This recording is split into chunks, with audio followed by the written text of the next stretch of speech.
YTTV news కి స్వాగతం. Bulletin ముందుగా హెడ్లైన్స్ చూద్దాం.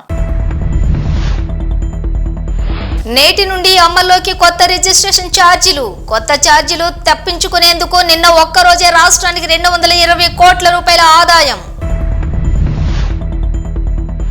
అలవికాని హామీలిచ్చి ఇప్పుడు నేల చూపులు చేస్తున్నాడు సీఎం. చంద్రబాబుపై మాజీ మంత్రి కన్నబాబు విమర్శలు. సంగారెడ్డిలో గాంజాయి కలకలం. 32 కేజీల గాంజాయి స్వాధీనం చేసుకున్న మునిపల్లి పోలీసులు.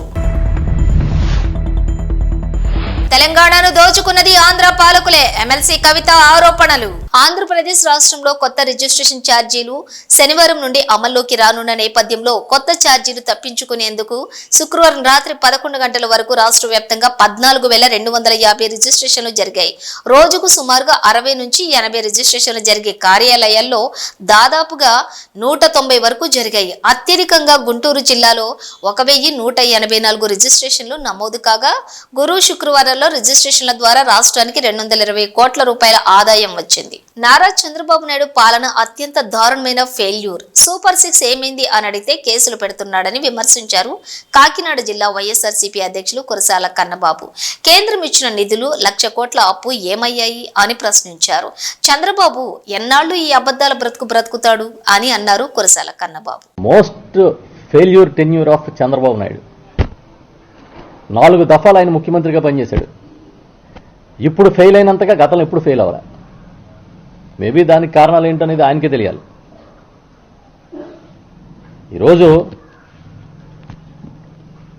మొన్న ఎప్పుడో నేను చూసా, ఆయన నీతి ఆయోగ్కి సంబంధించిన రిపోర్టు మీద ఒక లెక్చర్ ఇస్తూ దాని మీద చెప్పాడు, రాష్ట్రం అంతా దివాళా తీసేసిన పరిస్థితి ఉంది, ఇప్పటికిప్పుడు పథకాలు ఇవ్వలేం, దీనికి చాలా చేయాల్సి ఉంది నేను అని 7వ తేదీన, ఈ నెల 7వ తేదీన చెప్పాడు. ఆయన ఏం చెప్పాడు?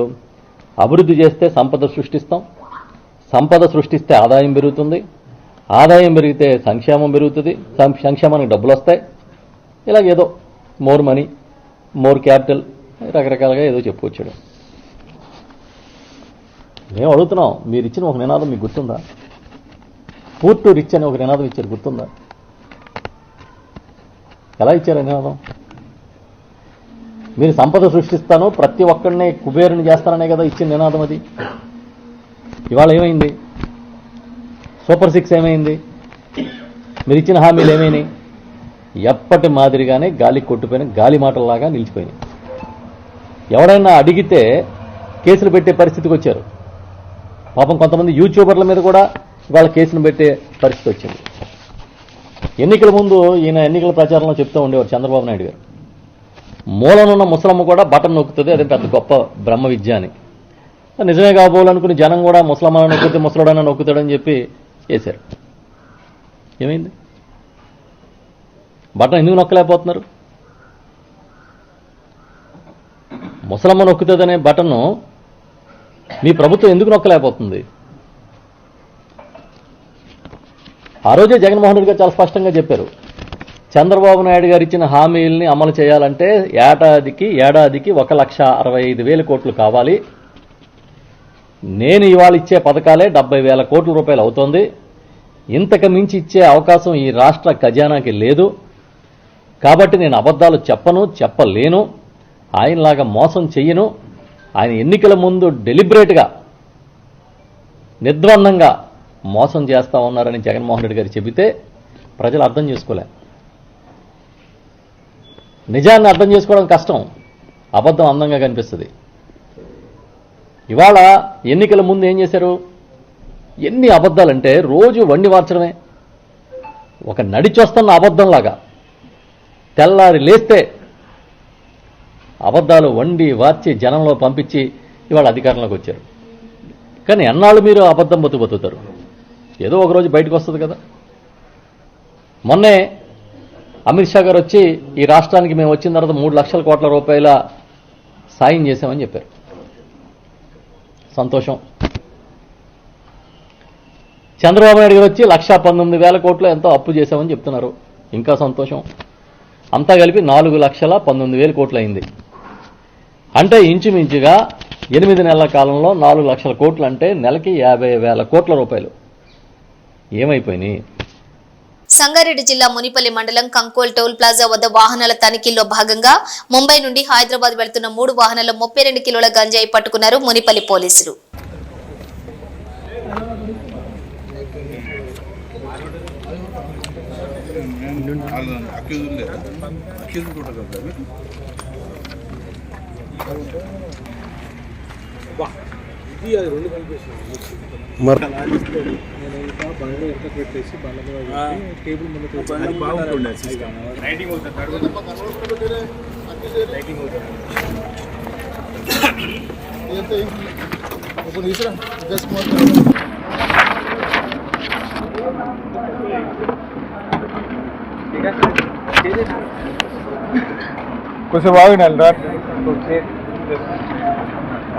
బీఆర్ఎస్ ఎమ్మెల్సీ కవిత తాజాగా నిర్వహించిన రౌండ్ టేబుల్ సమావేశంలో సంచలన వ్యాఖ్యలు చేశారు. సీఎం రేవంత్ రెడ్డి కేసీఆర్ ను తెలంగాణ రైతులను శత్రువులుగా భావిస్తున్నాడని అన్నారు. కానీ మన శత్రువులు ఆంధ్ర పాలకులని అన్నారు. మన నీటిని దోచుకుంటున్న ఆంధ్ర పాలకులను వెంటనే తొలగించాలని కృష్ణా బోర్డులో ఆంధ్రప్రదేశ్ చీఫ్ సెక్రటరీగా పనిచేసిన ప్రస్తుత ఇరిగేషన్ అడ్వైజర్ ఆదిత్యనాథ్ దాస్ను వెంటనే తొలగించాలని, మన కోసం మన తెలంగాణ ఆఫీసర్లను నియమించాలని డిమాండ్ చేశారు. కేసీఆర్ అనుకుంటున్నారు, ఆయన శత్రువు తెలంగాణ రైతులు అనుకుంటున్నారు. కానీ శత్రువులు వాళ్ళు కాదు, శత్రువులు మన నీటిని ఎత్తుకొని పోయేటటువంటి ఆంధ్ర పాలకులు. దాన్ని గమనించాలి. ఎందుకు ఈ మాట పర్టికులర్గా చెప్తున్నామంటే, ఆంధ్రప్రదేశ్ పుట్టినప్పటి నుంచి ఆంధ్రప్రదేశ్ చీఫ్ సెక్రటరీ హోదాలో పనిచేసినటువంటి ఆదిత్యనాథ్ దాస్ గారిని తీసుకొచ్చి ఇక్కడ ఇరిగేషన్ అడ్వైజర్గా పెట్టుకున్నారు. మరి ఆయన మన రాష్ట్రం కోసం ఎందుకు పనిచేస్తాడు?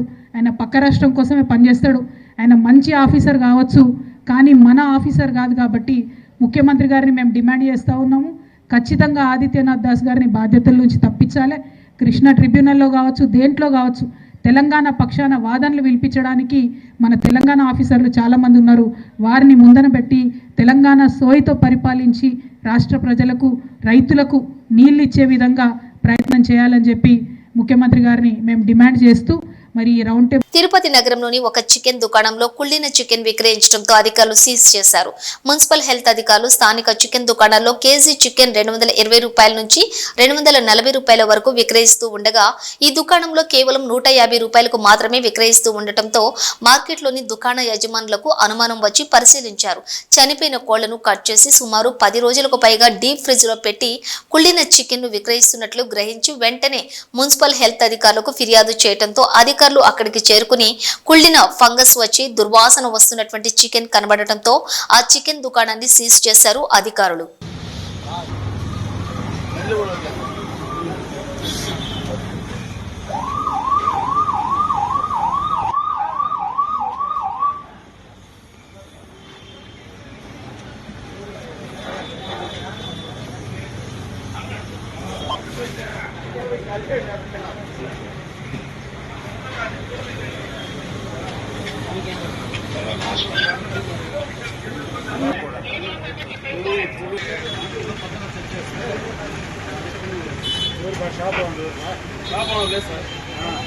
ఏలూరు జిల్లా నూజివీడు పట్టణంలోని ఎంప్లాయీస్ కాలనీలో గురువారం రాత్రి ఏసీపీ రైడింగ్ లో 30,000 లంచం తీసుకుంటూ ఏసీపీకి చిక్కారు social welfare college hostel warden Nagamani.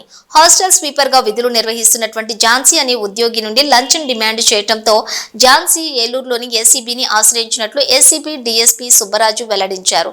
దీంతో వలపన్ని వార్డెన్ ను పట్టుకున్నట్లుగా ఏసీబీ డీఎస్పీ సుబ్బరాజు వివరించారు.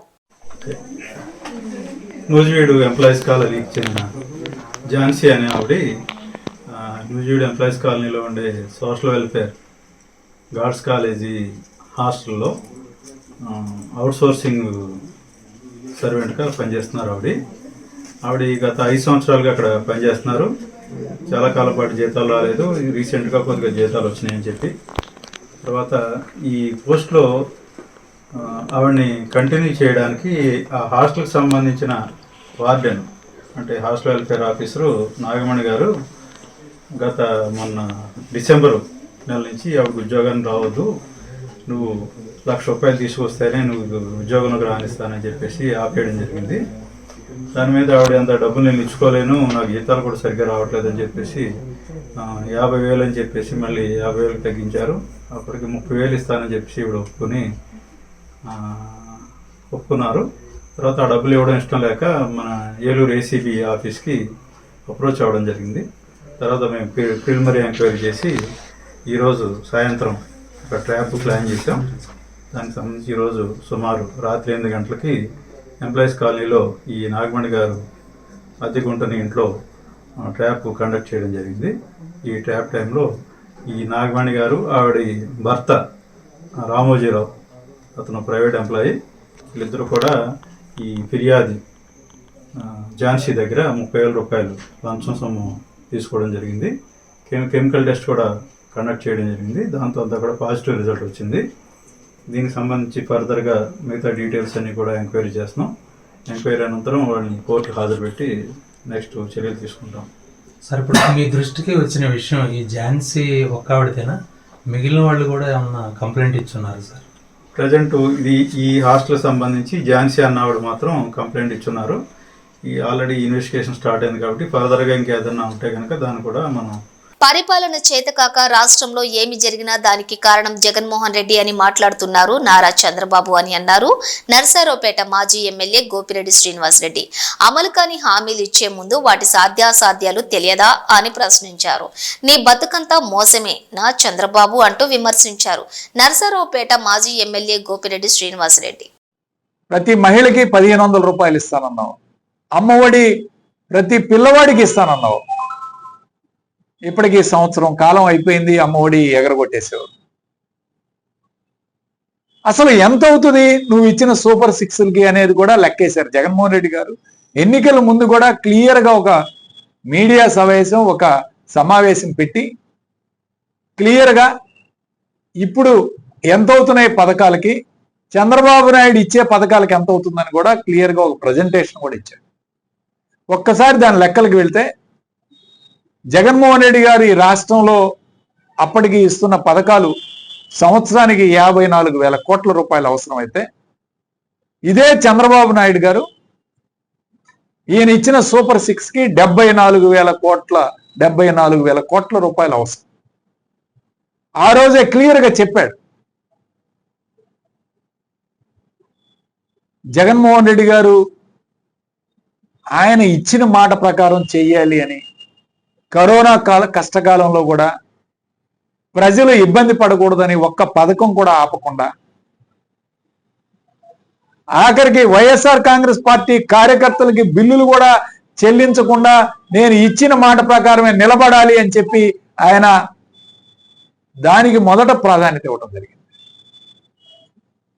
ఈరోజు మీరు మాట అంటే లెక్క లేదు, ఇచ్చిన మాట నిలబెట్టుకునే పరిస్థితి లేదు. ఈరోజు అమ్మఒడి మొత్తం ఎగరబెట్టారు. అన్నదాత సుఖీభావ, రైతులు పంటలు అయిపోయినాయి, ఖరీఫ్ అయిపోయింది, రబీ కూడా స్టార్ట్ చేశారు, రబీ పనులు కూడా ప్రారంభమయ్యాయి. ఇప్పటికి కూడా 20,000 రూపాయలు ఇచ్చిన దాఖలాలు. మరి కేంద్రం ఏమో 3 లక్షల కోట్లు ఇచ్చాము ఇప్పటికే ఆంధ్రప్రదేశ్ రాష్ట్రానికి అని చెప్తుంది. మీరు తెచ్చిన అప్పేమో 1,00,000 కోట్ల రూపాయలు, 1,10,000 కోట్ల రూపాయలు మీకు తెలుస్తుంది. మొత్తం కలిపి 4,10,000 కోట్ల రూపాయలు ఎటు నుంచి అయితేనే ఈ రాష్ట్రానికి వచ్చాయి ఈ గత 8 నెలల్లో. మరి ఏం చేశారు ఈ డబ్బులన్నీ? ఎక్కడికి వెళ్ళాయి? ప్రజలకు ఇస్తానన్న హామీలు కానీ మాట కానీ ఒక్కటి కూడా నిలబడి. దీనికి ఏంటంటే జగన్మోహన్ రెడ్డి గారు ఈ రాష్ట్రంలో అన్ని వ్యవస్థల్ని నాశనం చేశాడు. అంటే నెపమేమో జగన్మోహన్ రెడ్డి గారి మీద పెడుతూ, ప్రతిసారి కూడా జగన్మోహన్ రెడ్డి గారిని తిడుతూ, ఎందుకు పథకాలు ఇవ్వలేనంటే జగన్మోహన్ రెడ్డి గారిని కారణం చూపిస్తూ మీరు ప్రజల్ని మోసం చేయటం వాస్తవం కాదా? మీకు తెలియదా హామీలు ఇచ్చే ముందు ఎంత అవుతాయి? 74,000 కోట్లు సంవత్సరానికి అవసరం. ఇవి కాకుండా రెగ్యులర్గా ఇవ్వాల్సినవి దాదాపు 29,000 కోట్లు ఉన్నాయి. అంటే పెన్షన్లు కానీ, అట్లానే శాలరీస్ కానీ, ఇతరత్ర ఇవన్నీ కూడా కలిపితే 29,000 కోట్లు. 100% సూపర్ 6 అమలు చేసే తీరుతామన్నారు కింజారపు అచ్చెన్నాయుడు. ఇప్పటికే దీపం ఇచ్చాం. ఈ ఏడాది నుంచి రేపు స్కూల్స్ తెరిచే సమయానికి తల్లికి వందనం కూడా ఇస్తాం. అలాగే రైతులకు అన్నదానం సుఖీభావ కింద 20,000 రూపాయలు ఇవ్వడానికి సిద్ధంగా ఉన్నాం. అలాగే వేట నిషేధ సమయంలో ఏప్రిల్ 15 లోపే మత్స్యకారులకు 20,000 రూపాయలు ఇస్తాం అని చెప్పిన విధంగా అన్ని కార్యక్రమాలు ఒక్కొక్కటి చేసుకుంటూ వస్తున్నామన్నారు వ్యవసాయ శాఖ మంత్రి అచ్చెన్నాయుడు. చాలా మంది మాట్లాడుతున్నారు సూపర్ 6 ఉంది, అమలు చేయడం లేదని. ఆర్థికంగా ఇబ్బందులున్నాయి, సమస్యలున్నాయి. అయినా సరే రేపు జూన్ లోగా ఇంకొక 3 మంచి కార్యక్రమాలని ప్రజానీకానికి సూపర్ 6 లో ఇచ్చిన హామీలు నెరవేర్చాలని చెప్పి నిర్ణయం చేశాం. అందులో భాగంగా రేపు పాఠశాలలు తెరిసే సమయానికి ఏదైతే తల్లికి వందనం కింద ఒక పిల్లవాడికి 15,000 ఇస్తామని చెప్పాము. అదే విధంగా ఎంతమంది పిల్లలుంటే అంతమంది పిల్లలకి, ఒకరున్నా ఇద్దరున్నా ముగ్గురున్నా రేపు స్కూల్స్ రీఓపెనింగ్ సమయానికి తల్లికి వందనం కింద వారి అకౌంట్ లో డబ్బులేసి స్కూళ్లు తెరచడానికి ఈ రోజు పొలిట్ బ్యూరో నిర్ణయం తీసుకున్నాం. అదే విధంగా రైతులకి అన్నదాత సుఖీభవ కింద కేంద్ర ప్రభుత్వంతో కలిపి 20,000 రూపాయలు ఇస్తామని స్పష్టంగా హామీలు ఇచ్చాం. చాలా ఇబ్బందులున్నాయి, సమస్యలున్నాయి. కానీ ఇచ్చిన హామీ నెరవేర్చాలి కాబట్టి రేపు కేంద్ర ప్రభుత్వం మేలో ఇచ్చిన జూన్లో వాళ్ళు ఇన్స్టాల్మెంట్ ఇస్తే ఆ ఇన్స్టాల్మెంట్ తో కలిపి రాష్ట్ర ప్రభుత్వం కూడా అన్నదాత సుఖీభవ కింద ఈరోజు రైతులకి డబ్బులు ఇవ్వాలని నిర్ణయం చేశాం. ఈ రోజు మత్స్యకారులు ఉన్నారు. మత్స్యకార భరోసా ఏదైతే వేట నిషేధ సమయానికి 10,000 ఇచ్చేవాళ్ళు 20,000 ఇస్తామని చెప్పాం. నిషేధం రేపు ఏప్రిల్ 15 నుంచి జూన్ 15 వరకు 2 మాసాలు వేట నిషేధం ఉంటుంది. ఏప్రిల్ 15 ముందే ఇస్తామన్నటువంటి 20,000 మత్స్యకారుల కిందకి భరోసా కింద ఇవ్వాలని చెప్పి నిర్ణయం చేశామని చెప్పి తెలియజేస్తున్నాను. చాలా కార్యక్రమాలు ఈరోజు ఎవరైతే రిటైర్డ్ అయినటువంటి మిలిటరీ ఉద్యోగుల కార్పొరేషన్ అన్నాం, అది పెట్టాం. స్వర్ణకారులకి కార్పొరేషన్ పెట్టాం. దాదాపుగా 60-70% హామీలన్నీ కూడా నెరవేర్చాం. ఇంకా మిగిలినటువంటివి యువతకి నిరుద్యోగ భృతి, ప్రతి ఆడపిల్లకి 1,500, బస్సు ఉచితంగా ఇస్తామని ఇంకా 3-4 కార్యక్రమాలు ఉన్నాయి. ఇవన్నీ కూడా సాధ్యమైనంత వరకు ఆర్థికంగా ఈ రాష్ట్రాన్ని బలోపేతం చేసి ఆర్థిక పరిపుష్టిని తీసుకొచ్చి ఇచ్చిన ప్రతి ఒక్క హామీని నెరవేర్చడానికి అన్ని విధాల చర్యలు తీసుకోవాలని డీటెయిల్ గా రాష్ట్ర ముఖ్యమంత్రి గారు ఈరోజు మేనిఫెస్టో కూలంకుశంగా చదివి ఈ కార్యక్రమాలు మనం చేశాం. ఈ కార్యక్రమాలు ఈ సమయంలో చేస్తున్నాం. ఈ కార్యక్రమాలు ఈ రకంగా పైప్ లైన్ లో ఉన్నాయి. ఇంకా ఇవి ఈ రకంలో చేసుకోవచ్చని డీటెయిల్ గా డిస్కస్ చేసి మేనిఫెస్టో మీదే ఎక్కువ సమయం కేటాయించి ఒక మంచి నిర్ణయం తీసుకున్నామని ఈ సందర్భంగా తెలియజేస్తున్నాను. నిర్మల్ జిల్లా బాసర శ్రీ జ్ఞాన సరస్వతి క్షేత్రంలో 3 రోజుల పాటు నిర్వహించనున్న వసంత పంచమి వేడుకలు గోదావరి ఘట్లలో ప్రభుత్వం సరైన ఏర్పాట్లు చేయకపోవడంపై నిరసనలు వ్యక్తం చేస్తూ మోదోల్ ఎమ్మెల్యే రామారావు పటేల్ స్వచ్ఛ భారత్ కార్యక్రమానికి పిలుపు. గోదావరి ఘట్ల వద్ద స్వచ్ఛ భారత్ కార్యక్రమంలో పాల్గొన్న ఎమ్మెల్యే పవర్ రామారావు పటేల్ తో పాటుగా భారీగా తరలివచ్చిన బీజేపీ పార్టీ శ్రేణులు.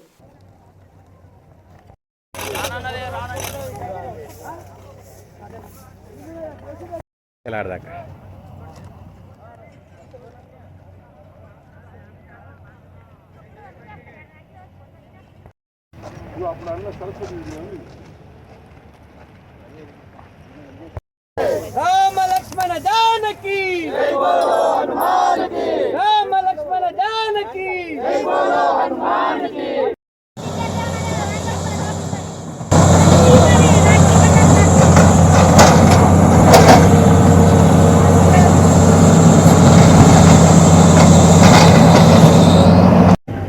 వసంత పంచమి అమ్మవారు పుట్టినరోజు లక్షలాది భక్తులు గోదావరి కినారలో స్నానం చేసి చిన్న పిల్లగాళ్లకు అక్షరాభ్యాసం చేసి గత కొన్ని వందల సంవత్సరాల కింద ఈ ప్రథ ఉంది.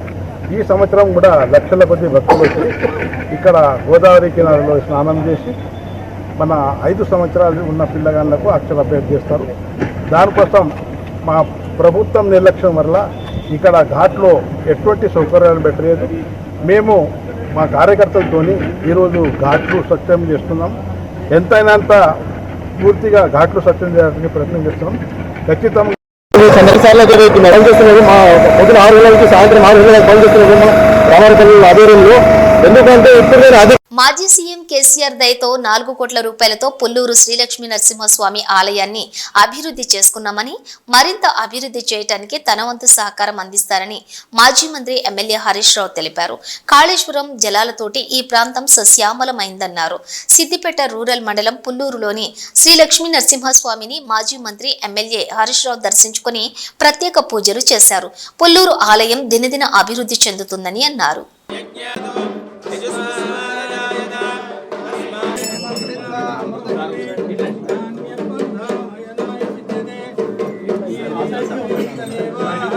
భగవతో దేవదేవతోత్తమస్య శ్రీమదఖిలాండకోటి బ్రహ్మాండ నాయకస్య సమస్త మంగళావ్యాప్యర్థం శ్రీ లక్ష్మీ నృసింహస్వామినః కృపయా దినదిన వృద్ధ్యర్థం సంకల్పిత సకల కార్య నిర్విఘ్నతా పరిసమాప్త సిద్ధ్యర్థం శ్రీ లక్ష్మీ నరసింహస్వామినః కైంకర్య రూపం ముఖం నృసింహం భీషణం భద్రం మృత్యోర్నమామ్యహం. ఓం కేశవాయ నమః.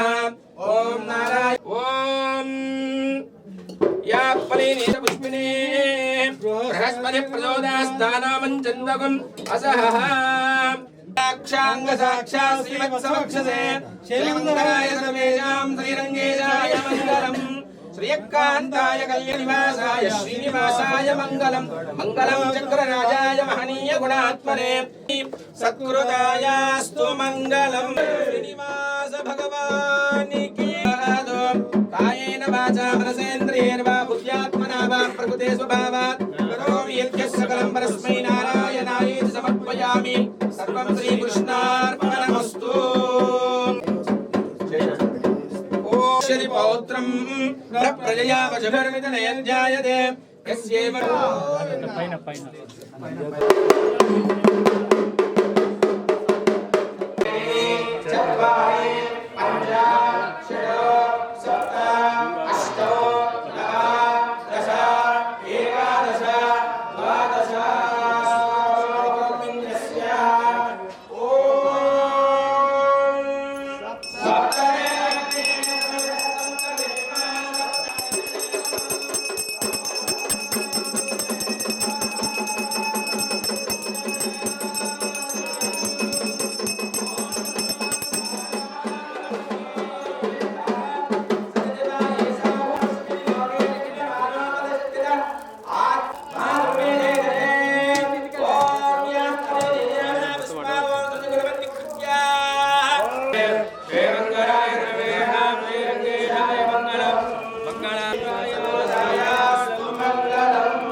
ఈ సంవత్సరం చాలా అద్భుతంగా గవర్నమెంట్ శ్రీ రంగాచార్య గారి నేతృత్వంలో జరుపుకోవడం చాలా సంతోషం.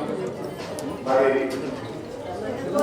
మన పుల్లూరు దినదినాభివృద్ధి జరుగుతాము. ఆ లక్ష్మీనరసింహస్వామి దయతో దాదాపు 3.4 కోట్ల రూపాయలతో ఈ దేవాలయాన్ని చక్కగా అభివృద్ధి చేసుకున్నాము. గౌరవనీయులు మన రాష్ట్ర తొలి ముఖ్యమంత్రి కేసీఆర్ గారి నాయకత్వంలో పుల్లూరు పట్టణకు రోడ్లు కానీ, దేవాలయ అభివృద్ధి కానీ, వాటర్ ట్యాంక్ కానీ, ఫంక్షన్ హాల్ కానీ, విద్యుత్ సౌకర్యం కానీ ఇలా ఎన్నో అభివృద్ధి చేసుకున్నాం. ఒకప్పుడు పుల్లూరు పట్ల జాతర అంటే అంతా ట్రాఫిక్ జామ్ ఉండేది. కానీ గుట్ట చుట్టూ డబుల్ లైన్ రోడ్ అద్భుతమైన రింగ్ రోడ్ వేసుకున్నాం. ఆ లక్ష్మీనరసింహస్వామి పాదాల చెంతన కాళేశ్వరం గోదావరి జలాలు ఈరోజు ప్రవహిస్తున్నాయంటే అంతా స్వామివారి దయ. ఆ స్వామివారి యొక్క కృపతో, ఆయన కటాక్షంతో ఈరోజు గోదావరి జలాలతో ఈ సిద్దిపేట ప్రాంతం సస్యశ్యామలమైంది. ఎటు చూసినా పచ్చని పొలాలతోని రెండవ పంట సాగేతుందంటే అది ఆ స్వామి దయ, మన కేసీఆర్ గారి కృషి. ఆ గోదావరి జలాలు ఈ ప్రాంతంలో రావడం నిజంగా ఈ ప్రాంత స్వరూపంగా మారిపోయింది. తప్పకుండా రాబోయే రోజుల్లో ఈ దేవాలయాన్ని మరింత అభివృద్ధి చేయడానికి నా శ్రాయశక్తులా కృషి చేయాలని తెలియజేస్తూ, మరి భక్తులు కూడా ఈ సంవత్సరం చాలా పెద్ద ఎత్తున వచ్చారు. చాలా బాగా ఉత్సవం జరిగిందని అందరూ కూడా చెప్తూ ఉన్నారు. చాలా చాలా సంతోషం. మరి ఇంకా ఇంకా దినదినాభివృద్ధి జరగాలి. ఆ లక్ష్మీనరసింహస్వామి ఆశీస్సులు మన సిద్దిపేట ప్రజలందరి మీద ఉండాలని చెప్పి స్వామివారిని ప్రార్థిస్తూ అందరికీ నమస్కారం. ఇవి బులెటిన్ విశేషాలు. మరో బులెటిన్తో మళ్ళీ కలుద్దాం. అంతవరకు చూస్తూనే ఉండండి న్యూస్.